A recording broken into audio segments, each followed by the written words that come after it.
ہم سب یہ ہمارے یہاں آپ نے دیکھا ہوگا ہر جگہ خود بھی جہاں بھئی ہماری خاندانی روایت ہے اور خاندان اس معاملے میں یہ سوچتا ہے، یعنی گفتگو میں بھی، بات چیت میں بھی جو پوائنٹ آف ریفرنس بنتا ہے پہلے سب سے پہلے وہ خاندانی روایت ہوتی ہے یا خاندان کا کوئی ایک نقطہ نظر ہوتا ہے، وہ یہ کہ قرآن مجید کیا کہتا ہے یا ایمان کا کیا تقاضا ہے، براہ راست دین یعنی وہ ثانوی طور پہ سامنے آتا ہے یہ ہمارے یہاں۔ یہ دیکھیے، یہ انسان کی مجبوری ہے، ظاہر ہے کہ وہ ایک خاندان میں شعور کی آنکھ کھولتا ہے،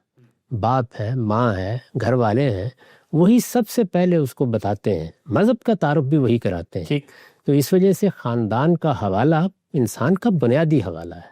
وہ اسی کو سماج کی حیثیت سے دیکھتا ہے، خاندان ہی سے اس کے معاشرے کی ابتدا ہوتی ہے، رشتوں کو پہچانتا ہے، اور روایت بھی اسی سے منتقل ہوتی ہے۔ تو اس وجہ سے یہ کوئی ایسی باعث تعجب بات نہیں ہے۔ اصلی چیز کیا ہے جو بتانے کی ہے، وہ یہ ہے کہ جب وہ شعور کی عمر کو پہنچے تو اسے چاہیے کہ وہ ہر چیز پہ سوال کرے، چیزوں کو نقد و نظر کی نگاہ سے دیکھے،